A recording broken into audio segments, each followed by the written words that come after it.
بسم اللہ الرحمن الرحیم۔ میرے بھائیوں، میں آج ایک اہم وضاحت کرنے جا رہا ہوں کہ عمران خان صاحب کے بغض میں بعض عاقبت نااندیش اور خدا فراموش لوگ وہ دینی احکام کو، دینی مسائل کو اس طرح پیش کرتے ہیں کہ اس کا آئندہ بہت ہی بڑا نقصان ہوگا، کہ حقیقی حکم، حقیقی فتویٰ بھی سننے کے لیے لوگ تیار نہیں ہوں گے۔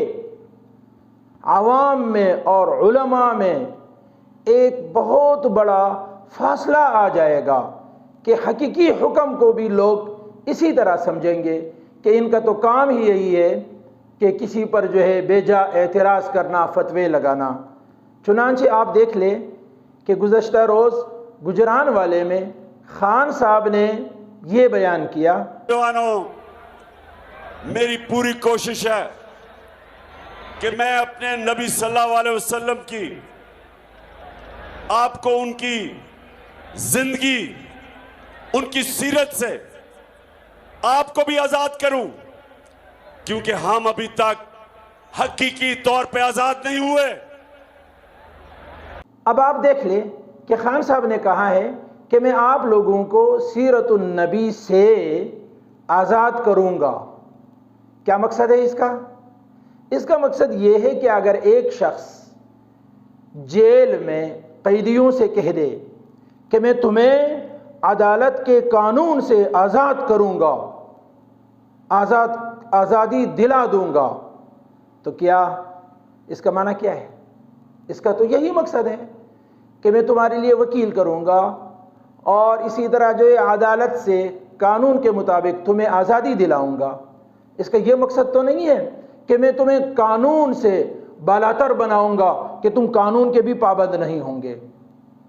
تو جہاں خان صاحب نے کہا ہے وہاں یہ معنی مراد لینا کہ خدا نخواستہ اللہ نہ کرے، جس طرح یہ بعض لوگ لیتے ہیں کہ خان صاحب نے کہا ہے کہ سیرت النبی سے تمہیں آزاد کروں گا، اب سیرت النبی کے تم پابند نہیں ہوں گے، نعوذ باللہ۔ اس طرح لفظی غلطی سے اس کو دینی حکم بنا کے کیا یہ ہم دین کا مذاق نہیں اڑا رہے؟ اسی طرح خان صاحب نے حلف لیتے وقت خاتم النبیین لفظ کی ادائیگی میں غلطی ہو گئی، تو یہ تو لفظی غلطی ہے۔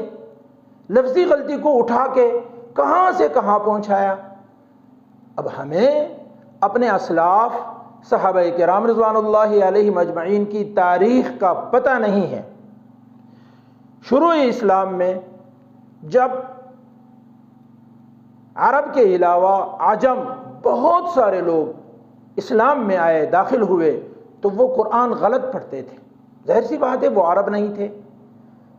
یہ آیت ان اللہ بریء من المشرکین ورسولہ، کہ اللہ تعالیٰ بری ہے مشرکین سے اور اللہ تعالیٰ کا رسول صلی اللہ علیہ وسلم وہ بھی مشرکین سے بری ہے، مگر وہ یہ یہاں غلطی کرتے تھے، وہ پڑھتے تھے ان اللہ بریء من المشرکین ورسولہ، یعنی رسول کے لام پر بجائے پیش کے زیر پڑھتے تھے، جس کا معنی غلط ہو جاتا ہے۔ معنی یہ بنتا ہے کہ بے شک اللہ تعالیٰ بری ہے مشرکین سے اور ان کے رسول سے، نعوذ باللہ۔ یعنی اللہ تعالیٰ رسول سے تو بری نہیں ہے، لیکن جب آپ نے رسول کے لام پر زیر پڑھا تو معنی یہ غلط بنتا ہے۔ تو جب عجم نے ایسا پڑھنا شروع کیا تو حضرت عمر رضی اللہ تعالی عنہ نے، حضرت علی رضی اللہ تعالی عنہ نے سر جوڑ کر بیٹھ گئے اور انہوں نے عربی گرامر ایجاد کیے، صرف اور نحو، کہ جو عجمی لوگ اسلام میں آئے ہیں وہ قرآن کریم میں غلطی نہ کر سکے۔ انہوں نے فتویٰ نہیں لگایا کہ جنہوں نے غلط پڑھا ہے یہ کافر ہو گئے، ان کو سزا دو۔ حالانکہ تمہیں پتہ ہے حضرت عمر رضی اللہ تعالی عنہ سزا دینے میں بہت سخت ہوتے تھے، مگر انہوں نے قوم کی رہنمائی کی اور انہوں نے یہ واضح کر دیا کہ لفظی غلطی اس پر گرفت نہیں ہے، ہاں لفظی غلطی آپ نے ٹھیک کرنی ہے۔ اب خاتم النبیین یہ لفظ بہت مشکل لفظ ہے، ان میں 3 حروف علت ہے، جو علماء لوگ ہیں، جو عربی دان ہیں، ان کے لیے بھی پڑھنا مشکل ہے۔ خاتم النبیین، اب ایک غیر عرب عجمی شخص اگر اس لفظ میں غلطی کرے تو یہ تو لفظی غلطی ہے، لفظی غلطی گناہ نہیں ہے، اور پھر لفظی غلطی کو اٹھا کے اس پر ایسا حکم جاری کرنا، ایسا جو ہے پروپیگنڈا کرنا، اس کا نقصان کیا ہوگا؟